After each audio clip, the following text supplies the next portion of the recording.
What's going on, knuckleheads? This is the Fighter's Rip. If you like talking about combat sports, be sure to click the subscribe button, the bell notification icon below. It means a lot to us. And tune in every other day, basically Monday, Wednesday, Friday at 7 p.m. Pacific. That's 10 p.m. for my East Coast homies. And immediately after all the big fights, we're going to be going live. That's when we go live, so now you guys know. And what I wanted to talk about today was the Tony Harrison versus Jermell Charlo 2 press conference. This is the reaction, and it was absolutely heated. This has become, knuckleheads, one of my favorite rivalries in boxing. The first fight, they brought Tony Harrison in, I believe, as one of these typical A-side, B-side fights that we always call out on this channel. And I believe they brought Tony Harrison in to that first fight last year in order to lose to Jermell Charlo. And I think they thought that Jermell Charlo was going to beat Tony Harrison, and rightfully so. This is especially considering his performance against certain opponents and his record at the time. So what do I mean by that? Well, we had Tony Harrison lose to Willie Nelson back in 2015 by TKO. Then he fought a couple guys that are just not really of note. He fought Jarrett Hurd in 2017, got TKO'd, and that was for the vacant IBF title. So he gets TKO'd by Jarrett Hurd, a guy who a lot of people thought was on the level of, the Charlo brothers as the best guy at super middleweight, I believe, at that time. Of course, he went on to lose in another pretty big upset, but that's for another day. So then, after Tony Harrison loses to Jarrett Hurd, he beats Paul Valenzuela, he beats George Sosa. He gets a split decision win against Ishe Smith. And I think that was the telling point in the promoters to say, hey, here's a guy who's a live dog, but not really going to be able to beat Jermell. Let's put Jermell in there. Let's make it for a title. It's going to be for the WBC World Super Welterweight title. And Jermell should be able to beat this guy, no problem. And then the fight happened. And throughout the entirety of the fight, if you're watching the fight, it is absolutely nothing but the champ at the time, Jermell Charlo, being praised by the announcers for what he's doing, and Tony Harrison being absolutely ignored. I mean, it really seemed like some home cooking. L'chaim, my brothers. So it really seemed like there was some home cooking at play while the fight was happening to me, because what I was seeing in the ring wasn't matching what I was hearing, knuckleheads. Not at all. I saw Tony Harrison outboxing and using his length and using his movement against Jermell Charlo. And I saw him, unlike what everybody of these, PBC broadcasters and everybody that had to do with the promotion, I saw Tony Harrison winning that fight. I thought the judges got it right. It was one of those situations where it looks like the commission, even though they're paid by the promoter, as I've explained before, was just not feeling Jermell Charlo's performance, and I thought Tony Harrison rightfully got the win. And Tony Harrison, ever since then, has shown that he was not only a suitable replacement for Charlo as a champion, but I believe a better replacement, a better fighter than Charlo, not only as far as being a boxer, but as far as being a talker, as far as somebody that could promote a fight, as far as somebody with the gift of gab, as Jermell Charlo said in the press conference that I believe went down, I think it was yesterday or today. But regardless, just a fantastic and absolutely hilarious press conference. Scott Boxing, thanks for joining the chat. Appreciate you being in here. What's up to you, brother? Thanks for joining. This is going to be, Knuckleheads, a fantastic fight. These guys were going back and forth throughout, cussing each other out during the press conference, saying all kinds of crazy, inappropriate stuff, trying to intimidate each other. But let me kind of take you through it and how it went and let you guys know what I thought about the press conference. So it started with Jermell Charlo. And Jermell was up there in what looked to be a faux snakeskin trench coat with, a big, necklace and these big gold flashy rings and, his highlighted blonde hair. And by the looks of him, you'd think this guy's going to come out with Ric Flair style trash talk and just tear the place apart. It's going to be a fantastic, bit of trash talk. But man, if I'm being honest, he went up there and he stuttered so much and he just looked so uncomfortable. And he was so out of his element. And he just looked like a guy who, with all due respect, was taking an absolute embarrassing loss from the moment he got on the mic. At one point, he said it's rough out here for boxers, trying to, I guess, show that he's been through the struggle.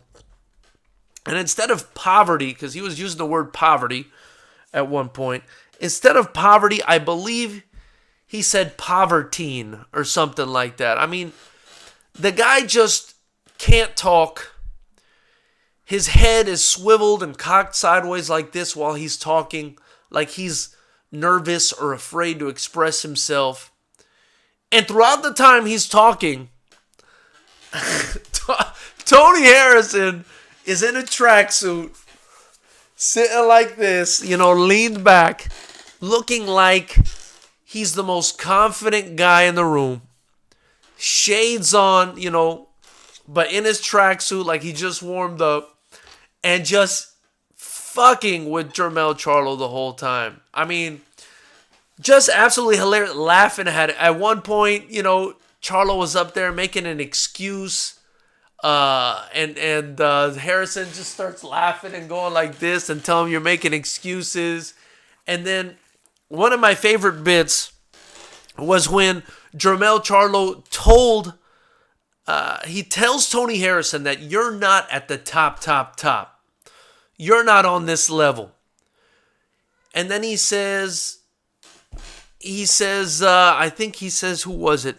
Somebody beat you. He mentions a fighter that Tony Harrison fought. It was Willie Nelson. He says, Willie Nelson beat your ass. And Tony Harrison replies, he says, I beat you. He just, the way Tony Harrison handled Jermell Charlo without even, skipping a beat, without even hardly having to say anything. Jermell Charlo was up there talking and looking like a nervous wreck, and Tony Harrison was just sitting back and laughing and sort of half-heartedly commenting on some of the shit that Jermell Charlo was saying, and was just absolutely massacring him as far as the press conference and the shit talking goes. It was embarrassing. And then Tony Harrison got up there and he just finished the job, man. He was calling Jermell Charlo a hoe to his face.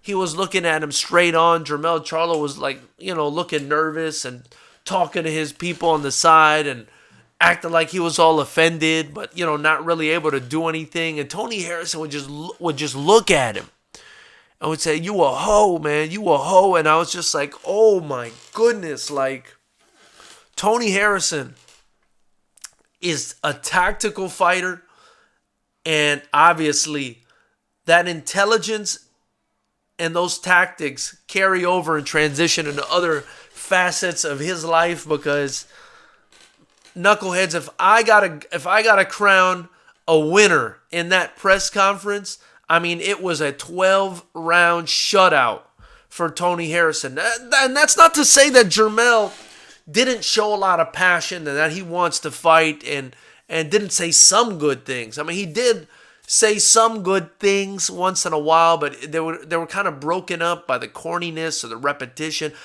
In fact, I felt like, honestly, like 50% of what he was saying was basically him trying to be real. He would say, I'm going to keep it 1,000.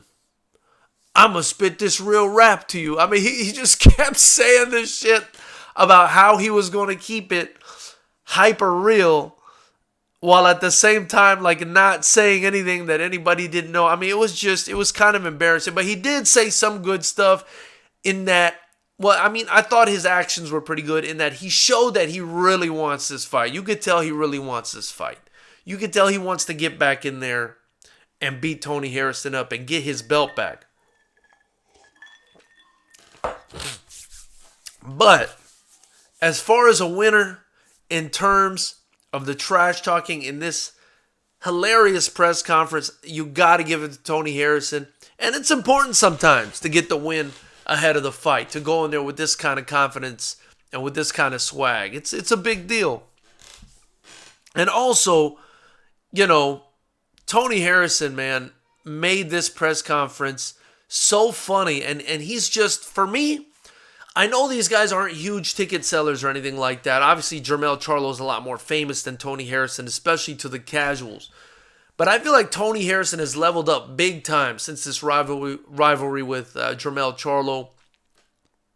And I think he's actually made this fight something that's really interesting to boxing fans. In fact, I'm really looking forward to this fight just based on the trash talk, coupled with, obviously, these guys both being skilled, but the trash talk and the way these two just go like oil and water, it's got me really excited about this fight. I really like Tony Harrison because he's the proverbial, punch in the balls to boxing, and it's bullshit A-side versus B-side. He's A-side versus B-side gone wrong in that he beat Jermell Charlo when he wasn't, but then gone right in that he's a way better talker and I think a way better promoter than Jermell Charlo. He's not as famous at this time, probably, but I do think, especially if he wins this fight, especially if he wins this rematch and retains his title,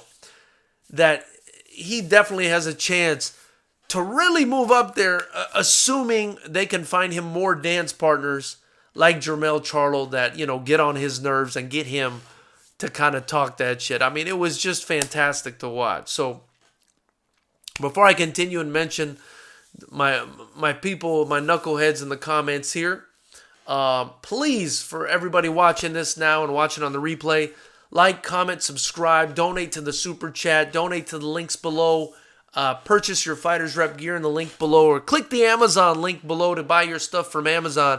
Even if you don't buy the hand wraps, after clicking that link, if you buy anything, they'll automatically donate stuff to us and it won't cost you anything. So that'd be greatly appreciated. You're helping us build the channel by doing that, any of your donations or any of your funds. And you're also helping us build the promotion. And Fighters Rep 9 is coming February 28th live out of the AIM Sportsplex in Steel Beach, California. It's our first pro show. We're the only pro-am kickboxing promotion in the entire state of California. So definitely tune in. We're probably going to air it live on Fight TV, and then all the fights will be uploaded for free onto this YouTube channel. You're not going to want to miss it. We got some of the baddest young fighters in the world that compete for us, so you're definitely going to want to check it out. But let's see what's going on in the chat real quick. We've got Boxing in here. He says, Tony is from Detroit, trash talking guy. He says, this is a great fight. Can't wait. And I agree, man. I think this fight is going to be awesome. I thought the first one was competitive. I thought people were not giving Tony Harrison his just due. I think he earned that victory legitimately, as much as people want to discredit it, whether it's in the media or the broadcasters or anyone else involved in the promotion. So, cheers to Tony Harrison. I can't wait to see the next one. It's going to be a great fight. Suleiman says Jermell Charlo is an emotional lesbian. Oh my goodness. Suleiman, you're going to get me in trouble, brother. He says Jermell gets mad when Jermall hangs out with people without him. Oh, jeez. Got Boxing.